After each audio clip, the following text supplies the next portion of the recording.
Hey students, I hope you're all doing well.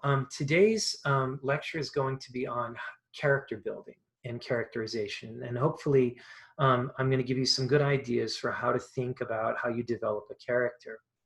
I don't know, there are different kind of writers approach characterization in different ways. I do know that some of my friends who are novelists will map out an entire character history, like actually sit down and think about every aspect of a character before they even start to write. Because its characterization is so fundamental to what happens in a story. But some people will develop characters as they go and see, they'll create a character and then put the character into action and then sort of figure out who this character is as they go. Both can work, but on some level, you need to constantly be doing the work of thinking about this character as a human being and actually investing this character with believable traits. And that often means really thinking about them in complex ways. In our lives, to protect ourselves, we tend to compartmentalize people, put them in very easily assembled and stored boxes. And we make up our minds about people very fast because life is too hard, to constantly be thinking about, oh, what is that guy thinking? Why do they think that way? How did they come to be? But as writers, we have to do that work. You can't just use cardboard cutouts like they're doing in the Korean Baseball League and put them out there in the stands and hope that creates a good story. It doesn't work. Nobody believes in those stock characters. And when we think about a bad movie, a bad film, or a bad short story, it's because those stock characters are so uncomfortably simple. We just don't believe that they really exist in the world. But we create them all the time out of the people around us.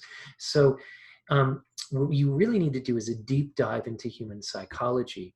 And whichever approach you take to writing your story, prepping the character beforehand and then putting them in a situation, or or just putting a character in play and on the board and seeing what they do. You really need to be considering either in process or in advance the basic traits of what it means to be a human and how human beings act and behave. If you've ever played Dungeons and Dragons or any of those role player games, you're already hopefully have an affinity or practice doing this kind of a thing. If you ever acted and try to consider a character's motivation before jumping into a role, that you've also done this and you put some work into it. If you've ever gone to the mall and asked and done people watching and thinking about who they are from what they look like, you've done some of this. Or if you've ever honestly tried to answer the question and not just ask the question about someone like, why did they do that? Why would they do that thing? Then you are already invested in the psychological process and the work that you need to do in character building. So what I did was make a little handout, because I do that because I'm a teacher. And I'm going to show you that and give you a couple of ideas for how to think about characters. And I should probably increase the size of this for you just a little bit. There we go. And this is also going to be attached to this week's class journal prompt, because it's going to be about character building, going back into your story and trying to further develop one of your characters based on some of the things that are on this list. And you can look for that to show up in the next couple of days. But characters are several things. They are what they do, they say, want, what they fear, what they've experienced, what they carry, what they think, what they believe, what they are addicted to or obsessed with, who and what they associate themselves with, the choices that they make, and ultimately, finally, how they look, which is usually a place where students start, but I try to leave it at the end, and I'll talk about that in a minute. So characters are what characters do.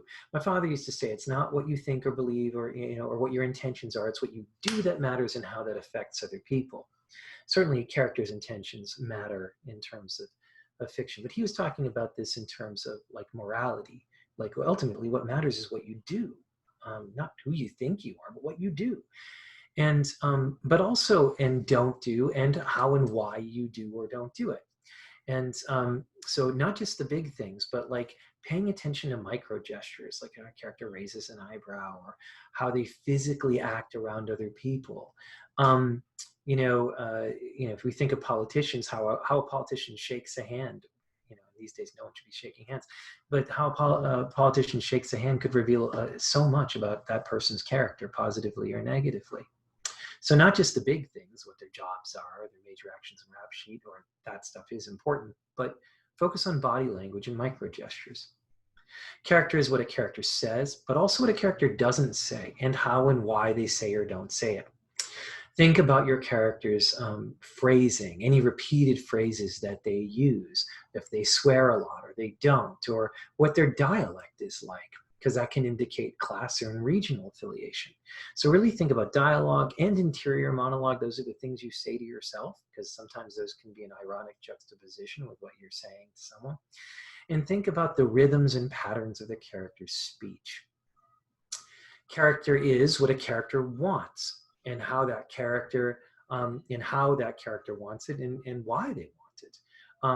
The character's desires are a main source of thrust and conflict in your story. Really think about what the characters want, both material things and emotional, psychological, and aspirational things, and how the material might represent the non-material. If a character, like if you have a child who desperately wants a mom, well, there are reasons for that desire. First of all, that immediately indicates that the mom's not in the home. But there might be a series of reasons for that. It also might have, there might be very specific reasons why the character needs that in that particular moment in time. A character is what a character fears, which is the opposite of desire. Desire is one of our main motivational impulses. Fear is the other. And not just like you're being chased by a hatchet, but like, what are we afraid of losing? What are we afraid of happening to us? How are we afraid of changing? So also in some of those fears are irrational. A character might have like really weird obsessive phobias, but usually those are reflective of other psychological issues. The character's fears are another main source of thrust and motivation and conflict in the story. Really think about what characters are afraid of and what they have to lose, both material things and emotional, psychological, aspirational things, and how the material might represent the non-material. A character is what a character has experienced, and how and why and under what circumstances they had to. This is the character's backstory, stuff that happens to you, the damage that's been done to you, and also the good things that have been done to you leave their marks, and they develop us over time. And so we have to think about what are those significant events in our lives, or maybe even some that seem insignificant but end up being things that keep coming up. You think in your own head about things that keep coming back to you, things that you did, things that you experienced that keep coming back to you, important moments in your life. Things that you regret, that you keep going back to in your mind, thinking, God, I wish I'd done that differently. Those experiences form in your character moving forward. A character is what a character carries. The things and objects that they carry with them, but also the experiences, the psychological weight, sometimes the weight of expectations. This can mean literally objects that can carry symbolic or representative value, but it can also mean psychological or emotional weight. Think about the stuff that you are burdened with, that you carry, but also just the things that you carry around with you, like what's in your pocket, what's in your purse, what's in your bag. Characters are what characters think and how and why they think it. I should also add characters are how they react, because sometimes, which is non-thought, but it's just our immediate reaction. So someone walks up behind you and they jump, that's not a thinking response, but it is reflective of something going on deep in a person's subconscious. So we're really getting at the way the character's mind works. This relates to your character's interior lives, their worldview, how they see the people and events around them.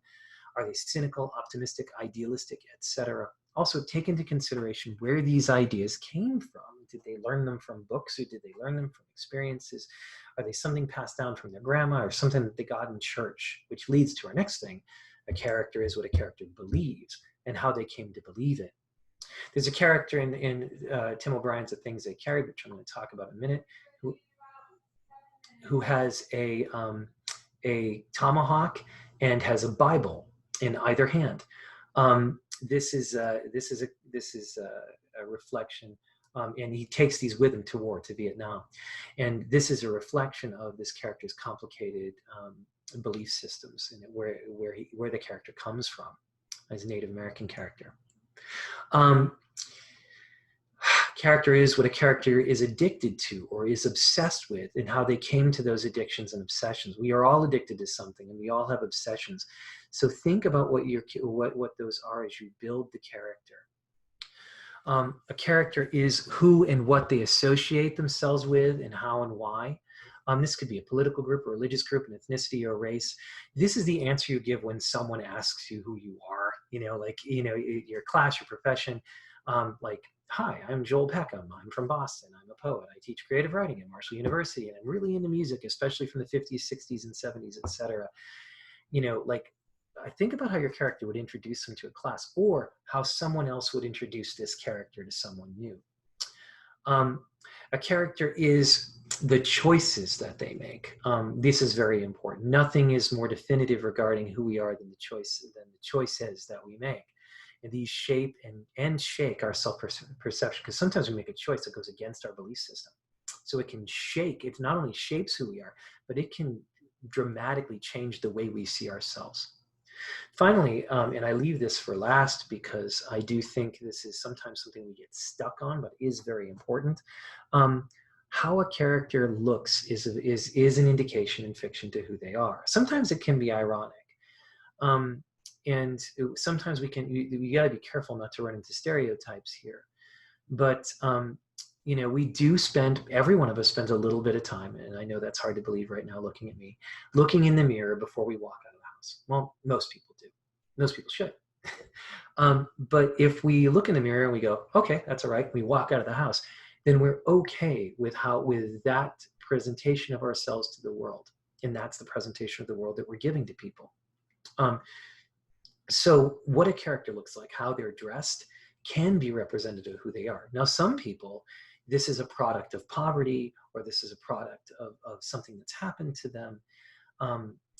You don't want to assume that someone who is skinny and looks strung out is necessarily a meth addict. They might have cancer. So the appearances of somebody can reflect, can cause a false perception of who they are. But it is something that you really want to think about when we develop when we develop characters. So I'm going to stop sharing that, and I'm going to show you a couple of other things. And very quickly, this is from Tim O'Brien's The Things They Carry, which directly talks about that issue of how a character can be defined by what they carry. And this is the first paragraph of The Things They Carry, the novel. And it says, First Lieutenant Jimmy Cross, who's the main character of the novel, carried letters from a girl named Martha. And I should say these are all the things they carried with them on the way to Vietnam. Carried letters from a girl named Martha, a junior at Mount Sebastian College in New Jersey. They were not love letters, but Lieutenant Cross was hoping, so he kept them folded in plastic at the bottom of his rucksack. In the late afternoon, after a day's march, he would dig his foxhole, wash his hands under a canteen, unwrap the letters, hold them with the tips of his fingers, and spend the last hour of light pretending. He would imagine romantic trips into the White Mountains of New Hampshire. He would sometimes taste the envelope flaps, knowing her tongue had been there. More than anything, he wanted Martha to love him as he loved her. But the letters were mostly chatty, elusive on the matter of love. She was a virgin, he was almost sure. She was an English major at Mount Sebastian, and she wrote beautifully about her professors and roommates and midterm exams, about her respect for Chaucer and her great affection for Virginia Woolf. And I think I actually skipped the a character is what a character loves thing. What a character loves is incredibly important to understand. But you see, just in the little bit that I've read you of this, the things that this person carry, this thing that Jimmy Cross carries, are incredibly reflective of what he values, what he believes, who he is, what his aspirations are, what his desires are. All there in one paragraph, really quick, represented in this thing this object that he carries upon him. All right, one more example, which is because I've given you some dark stuff recently, I thought I would show you this little piece from The Onion, which is sort of like a fakey news outlet. And the title of this article in The Onion is, I love the title, Men Doing Whippet While Setting Off M80 in Woods Behind Hardee's Takes Moment to Reflect on How Promise of Freedom Yet Unfulfilled. That's just, and look at the picture, is great. Now, if you were writing a fictional story, you couldn't have the picture, you'd have to describe this guy, but I mean, that's just wonderful. But let's read this. Norflet, Arkansas. Breathing deeply of nitrous oxide as he listened to the powerful explosions, solemn and somber local man Maxwell Baker reportedly took a moment while doing whippets and setting off M80s in the woods behind Hardee's Saturday to reflect upon the unfulfilled promise of American freedom. This nation was conceived as a city on a hill, yet we're still generations away from achieving that founding vision, said Baker, tossing an empty canister of Reddi-wip to the ground as he stood amongst a cluster of trees off the expressway and ruminated on the true meaning of Independence Day. It's important to remember these noble ideas we're celebrating are just that, ideals and not a reality that we've brought forth upon this land. We're more than 200 years into this so-called grand experiment. And what do we have to show for it? Mass incarceration, economic inequality, unending racial injustice. True liberty is enjoyed only by the wealthy and the privileged. At press time, Baker was meditating on the inseparable relationship between capitalism and oppression while heading down to Hardee's parking lot to see what would happen if he tied the fuses of a couple of M80s together and set them off in a dumpster. Okay, obviously that's not meant to be taken very seriously, but again, it's actually a really interesting and fun character. And the humor is based on something very true about ourselves, that our belief systems and the way we actually act and behave are not always in concert with each other, and sometimes have absolutely nothing to do with each other, or seem to. And sometimes what we believe and what we say is less a product of anything earned. It's just, we're just repeating words that we've said or heard. And that guy exists in the world. I know many of them, right? So, and so that, hopefully that gave you a little bit of a laugh. Hopefully this lecture gave you some ideas on how you too can think about building your characters in your own stories. I hope you're doing well, and I will see you very soon. All right.